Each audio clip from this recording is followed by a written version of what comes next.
राधे राधे। माघ महात्म अध्याय 8। तो माघ मास में सूर्य उदय से पहले स्नान करना सभी जन्मों के पापों का नाश करने वाला और आरोग्यता देने वाला होता है। जीवन में प्रभाव बढ़ता है, आंतरिक आनंद मिलता है, इससे बुद्धि शुद्ध होती है और जीवन सुंदर होता है। इन सबको माघ माह में कुछ ना कुछ शुभ कर्म जरूर ही करना चाहिए। आप पर श्री कृष्ण की साक्षात कृपा है जो आप माघ महात्म सुन रहे हैं। अब मैं कान्हा जी के चरणों में आपके मंगल की कामना करते हुए यही प्रार्थना करती हूँ, कान्हा जी आपको भक्ति दे, प्रेम दे और आपके मन की सभी इच्छाएं पूर्ण करे। अब श्री गणेश जी महाराज और अपने गुरुदेव को याद करते हुए माघ महात्म का अष्टम अध्याय सुनेंगे। जय गणेश, जय गजवंदन, कृपा सिंधु भगवान, मूषक वाहन दीजिए, जाग बुद्धि वरदान। बोलो गणेश जी महाराज की जय। आज हम दिवाली मना रहे हैं क्योंकि हमारे राम जी का मंदिर बना था 22 तारीख को, तो इसीलिए आप भी उस दिवाली का आनंद लें। अब सुनते हैं माघ महात्म के अध्याय 7 में हमने सुना था दत्तात्रेय जी ने कुंडल और विकुंडल नाम के भाइयों की कथा का श्रवण किया था। मृत्यु के पश्चात विकुंडल यमदूत से कर्मों की गति पूछता है और यमदूत उसे बताते हैं कि किस तरह के कर्म करने से हमें क्या फल मिलता है।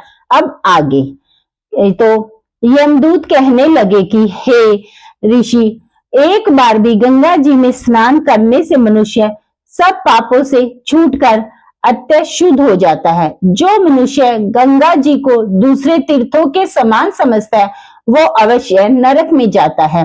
भगवान के चरणों से उत्पन्न हुई गंगा जी के पवित्र जल को शिव जी अपने मस्तक पर धारण करते हैं।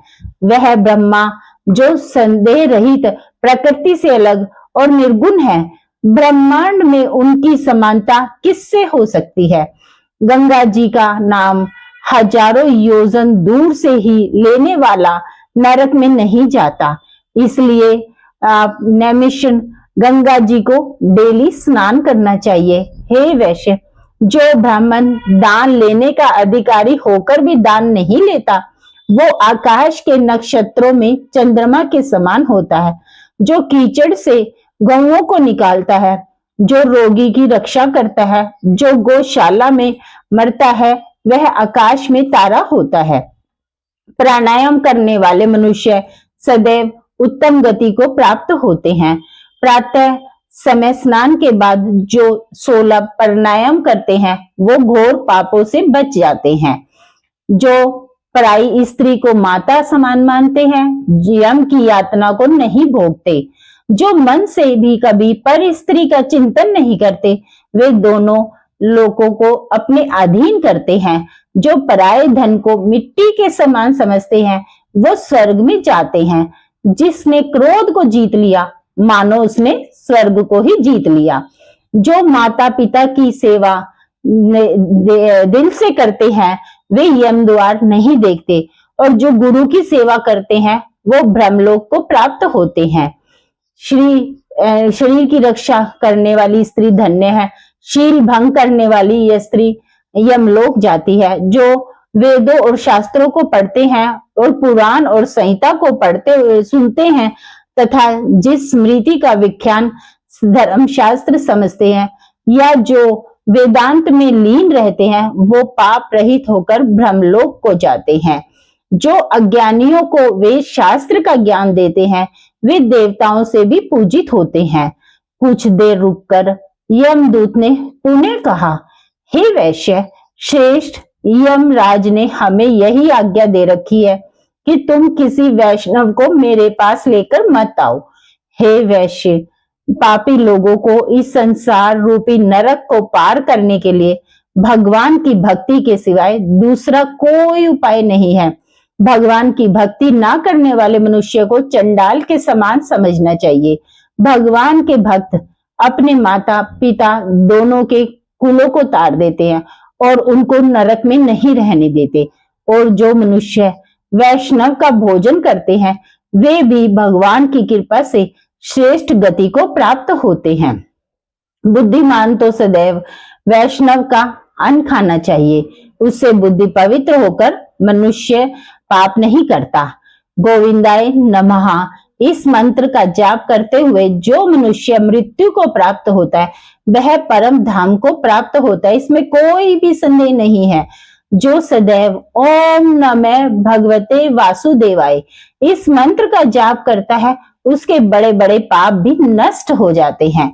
यमदूत कहने लगा, हे वैश्य, मनुष्य को सदैव शालिग्राम की शिला में तथा व्रज गोमृति चक्र में भगवान वासुदेव का पूजन करना चाहिए, क्योंकि सब पापों का नाश करने वाले, सब पुण्य को देने वाले तथा मुक्ति प्रदान करने वाले भगवान विष्णु का इसमें निवास होता है। और जो मनुष्य शालिग्राम की शिला हरि चक्र का पूजन करता है वह अनेक मंत्रों का फल प्राप्त कर लेता है। जो फल देवताओं को निर्गुण ब्रह्म के उपासना से मिलता है वही फल मनुष्य को भगवान शालिग्राम का पूजन करने से मिलता है। और शेष व्यक्ति को कभी यमलोक देखना नहीं पड़ता। भगवान को लक्ष्मी जी के पास बैठने में इतना आनंद नहीं आता जितना कि शालिग्राम जी की शिला या चक्र में निवास करने में आता है। स्वर्ण कमल युक्त करोड़ों शिवलिंगों की पूजा से इतना फल नहीं मिलता जितना एक दिन शालिग्राम के पूजन से मिलता है। भक्ति पूर्वक शालिग्राम जी का पूजन करने से विष्णु लोक में वास करके मनुष्य चक्रवर्ती होता है। काम क्रोध लोभ मद अहंकार से युक्त होकर भी मनुष्य शालिग्राम का पूजन करने से बैकुंठ में प्रवेश कर जाता है। जो सदैव शालिग्राम का पूजन करते हैं वे प्रलय काल तक स्वर्ग में वास करते हैं। जो दीक्षा नियम और मंत्रों से चक्र में बंधे रहते हैं वो विष्णु लोक को प्राप्त होते हैं। जो शालिग्राम के जल से अपने शरीर का अभिषेक करता है वो मानो संपूर्ण तीर्थों में स्नान करता है। गंगा रेवा गोदावरी सबका जल शालिग्राम में निवास करता है। जो मनुष्य शालिग्राम की शिला के सम्मुख अपने पिता का श्राद्ध करते हैं उसके पितर कई कल्प तक स्वर्ग में वास करते हैं। जो लोग नित्य शालिग्राम की शिला का जल पीते हैं वे हजारों बार पंचगव्य पीने के समान फल पाते हैं।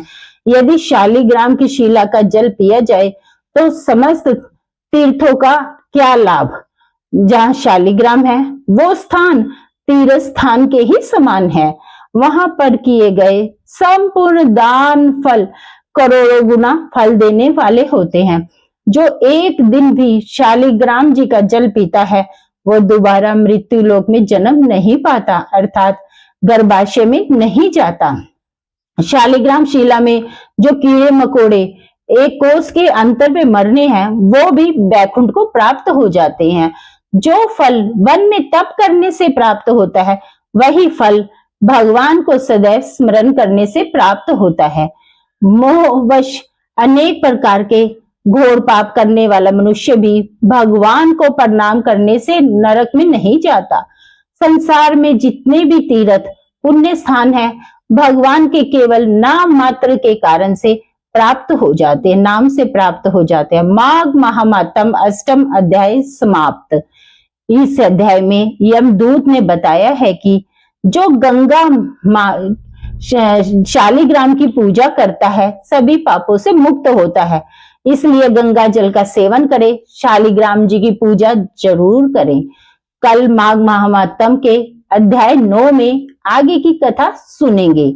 और क्षण भंगुर जीवन है, अभी कर ले प्रभु का ध्यान, ना जाने कब देह का पंछी कर जाए प्रस्थान। इसलिए याद रखिए, मन में बसा लो, जीवन का कोई भरोसा नहीं है, इसलिए अभी भी समय है, ज्यादा से ज्यादा नाम जप कीजिए, जन्म मरण के मृत्यु चक्र से छुट्टी पाले। कलयुग केवल नाम आधारा, सिर्फ नाम जाप करके ही भक्ति मुक्ति शक्ति प्रेम सब पाया जा सकता है। अपने हर सांस के साथ प्रेम से मन से जाप करते रहो, बोलो हरे कृष्णा कृष्णा कृष्णा हरे हरे, हरे राम राम राम हरे हरे। प्लीज इस वीडियोस को अधिक से अधिक शेयर करें। माघ मास के प्रभाव को सबको बताओ, अपने शास्त्रों का प्रचार करो, ये भी एक सेवा है। प्लीज लाइक शेयर जरूर कीजिएगा और वीडियो अच्छी लगी हो तो कमेंट बॉक्स में जय श्री राम जरूर लिखिएगा और चैनल पर नए हो तो प्लीज प्लीज सब्सक्राइब कीजिएगा और बेल आइकन को जरूर दबाइएगा और ज्यादा से ज्यादा वीडियो को शेयर कीजिएगा क्योंकि हमें सनातन धर्म को भी बढ़ाना है। इसीलिए धन्यवाद। जय श्री राधे राधे।